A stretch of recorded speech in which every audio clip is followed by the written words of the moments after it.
चेहरा तर बघितला असेल ना त्या माणसाचा ज्याने तुला किडनॅप केला. कामिनी बोलते, "हो, हो, मी बघितला ना चेहरा. त्याने मला किडनॅप केला आणि मला माहिती आहे आजोबांची देखील त्यानेच वाईट अवस्था केली असणार आहे."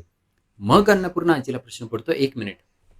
कामिनीला जर कोणीतरी किडनॅप केलंय आणि आमच्या घरात कोणालाच माहिती नव्हतं, की आजोबांसोबत काय झालंय. आजोबांसोबत जे झालंय ते फक्त त्या नोकराला माहिती होतं. ज्याने आजोबांना हॉस्पिटलमध्ये आणलं त्याच्याकडे तर फोन पण नव्हता. मग कामिनीला कसं समजलं, की आजोबांना काहीतरी झालंय म्हणून?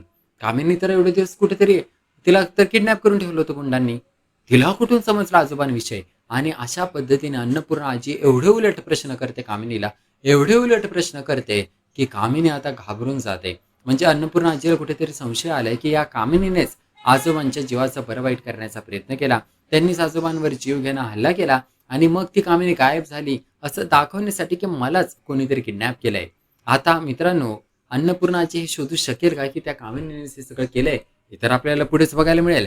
परंतु दुसरीकडे जी कमळी आहे, म्हणजे ज्या कमळीवर ही मालिका बनली आहे, त्या कमळीचं काय चाललंय? तर ती कमळी तर गावातच आहे. तिने तर काय हट्ट सोडलेला नाहीये तिचा. तिने ठरवलं आपण गावातच राहायचं. आबा गावात जे कामं करायची, ती कामं आता कमळी एकटी करणार असते. शेती वगैरे करणार असते. आणि ऋषी सर तिकडे आले होते कमळीला पुन्हा मुंबईला घेऊन जायला. परंतु कमळीच्या आईने, बंड्याने, निंगीने ठरवलेलं असतं, की आपण ऋषीला पुन्हा पाठवून द्यायचं. कमळीने देखील ठरवलेलं असतं, की आपण ऋषीला पुन्हा पाठवून द्यायचं. कारण उगाच ऋषीची त्याच्या आईसोबतची उगाच ऋषीला त्याच्या आईसोबत भांडावं लागेल. मायलेकाचं नातं खराब होईल असं त्यांना वाटत असतं. आणि असं होऊ नये त्यामुळे ते ऋषीला पुन्हा पाठवून देतात. परंतु ऋषी मधूनच रिक्षा थांबवतो. पुन्हा त्या गावी परत येतो आणि त्यानंतर बंड्याला भेटतो. बंड्याला सांगतो, "हे बघ बंड्या, काहीही झालं तरी मी काय कमळीला असं एकटं सोडून जाणार नाहीये आणि त्यामुळे तू माझी इथे राहण्याची सोय कर." आता बंड्याला समजत नाही आपण ऋषीला कसं पाठवून द्यायचं परत मुंबईला. त्यामुळे ऋषीला त्रास देण्यासाठी बंड्या काय करतो, की त्याची चांगली राहण्याची सोय करत नाही. तो काय करतो, की त्यांच्याकडे एक सुधा मावशी म्हणून असते. त्या सुधा मावशीला ना एक कामगार पाहिजे असतो. कारण त्यांचा कामगार पळून गेलेला असतो. आणि ती सुधा मावशी कामगाराकडून खूप खूप जबरदस्त काम करून घेते.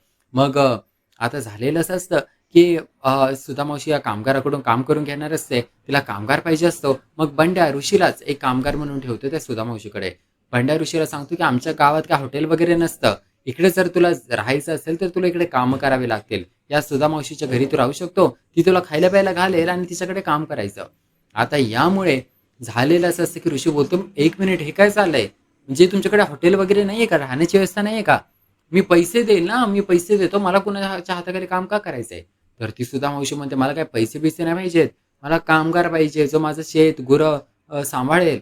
म्हणजे गुरांचं शेण करायचं, त्यांना खायला घालायचं, आमच्या शेतात काम करायचं, नांगरायचं, सगळे कामं तुला करायची आहेत."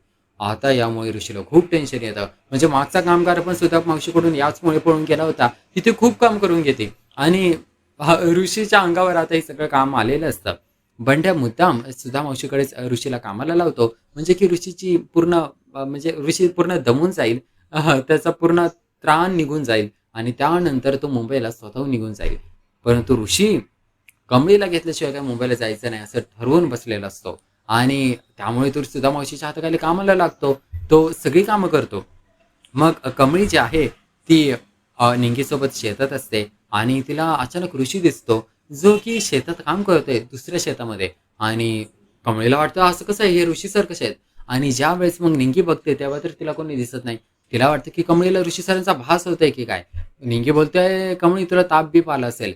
निंगी हात लावते कमळीच्या गळ्याला आणि तिला खरंच ताप आलेला असतो. यामुळे आपल्याला लक्षात येतं की निंगीला असं वाटतं की कमळीला भासच होते ऋषी सरांचा. त्यानंतर होतं असं की जेव्हा कमळी सायकल चालवत असते, तेव्हा तिच्या सायकलचा ब्रेक फेल होतो आणि ती सायकल जाऊन मग धडकते नेमकं ऋषीला, जो ऋषी सामान घेऊन चाललेला असतो. तेव्हा यांची धडक होते आणि बंड्या, निंगी, कमळी ऋषी सरांना पाहतात. कमळी विचारते, "ऋषी सर तुम्ही इकडे काय करताय?" ऋषी बोलतो, "हे बघा मला तुम्ही डिस्टर्ब करू नका. मी काम करतोय शेतातलं. मला ते काम करू द्या." आणि असं करून ऋषी त्याचं सामान पडलेलं उचलतो आणि जायला लागतो. बंड्याला आता हे सगळं माहिती असतं आणि ऋषी बोलतो, की "बंड्या तूच समजाव आता यांना." आणि मग बंड्या त्यांना समजावतो. बंड्या कमळीला आणि निंगेला असं सांगतो, की "ऋषी सर गेले तर होते, परंतु ते पुन्हा आले आणि मला त्यांना आता पाठवायचं कसं हे समजत नव्हतं. त्यामुळे मी त्यांना मुद्दाम एक खूप अवघड काम दिलंय. मी त्यांना सुधा मावशीच्या हाताखाली कामगार बनायला सांगितलंय. म्हणजे की सुधा मावशी त्याला खूप त्रास देतील आणि ते निघून जातील." आता बंड्या वर कमळी खूप चिडलेली असते, कारण बंड्याने ऋषीची इथे राहायची सोयी केली त्यामुळे. मग कमळी बंड्याला बोलते, "आजच्या आज जर रात्र होण्याच्या आज जर ऋषी सर नाही ना गेले पुन्हा मुंबईला, तर बघच मी तुझं काय करते ते." त्यामुळे आता बंड्याला टेन्शन आलेलं असतं. मग बंड्या आणि निंगी सुधा मावशीकडे जातात. ते म्हणतात सुधा मावशीला, की "तुम्ही काय करा ना, ह्याला 4-5 चमचे तिखट मसाला टाका याच्या जेवणामध्ये. त्याला चांगला धूर निघू दे त्याच्या कानातून." त्यामुळे मग सुधा मावशी बोलते, "असं काय बोलताय तुम्ही? तुम्ही काय माझ्या कामगाराला पळवून लावताय काय? मला कामगाराची गरज आहे आता." मग बंड्या बोलतो, "हे बघा सुधा मावशी, या माणसामध्ये काही त्राण नाहीये. हा तुमच्या काही कामाचा नाहीये. हा काय असा शक्तिशाली मुलगा नाहीये. तो शहरात वाढलेला मुलगा आहे. त्याला काही हे कामं जमणार नाही. आम्ही तुम्हाला एक चांगला कामगार शोधून देतो. तुम्ही फक्त याला घालून टाका." सुधामावशी बोलते, "ठीक आहे. तुम्ही जर मला कामगार शोधून देताय तर मी तयार आहे." मग सुधामावशीला ते सांगतात, की त्या जेवणामध्ये भात टाका भरपूर आणि त्या भातामध्ये भरपूर लाल तिखट टाका. मग ते तसंच करतात. ऋषी ते जेवण खातो आणि त्याला एवढा ठसका लागतो, एकदम गरम चटकेदार असं तिखट जेवण ते असतं. मग त्याला ठसका लागतो. आता पाणी पण नसतं कुठे. तो पाणी ओरडते, पण सुधामावशी काही त्याला पाणी आणून देत नाहीत. मग तेवढ्यातच कोणतरी बाई येते आणि त्याला पाण्याचा ग्लास देते आणि ती मुलगी दुसरी कोणी नसून कमळी असते. अशा पद्धतीने आपल्याला बघायला मिळते, की कुठेतरी कमळीला या गोष्टीचा त्रास होतो, की बिचारा ऋषी तिच्यासाठी किती करतोय आणि फायनली कुठेतरी तिचं हृदय पिघळलं, की तीच ऋषीला पाणी द्यायला आली.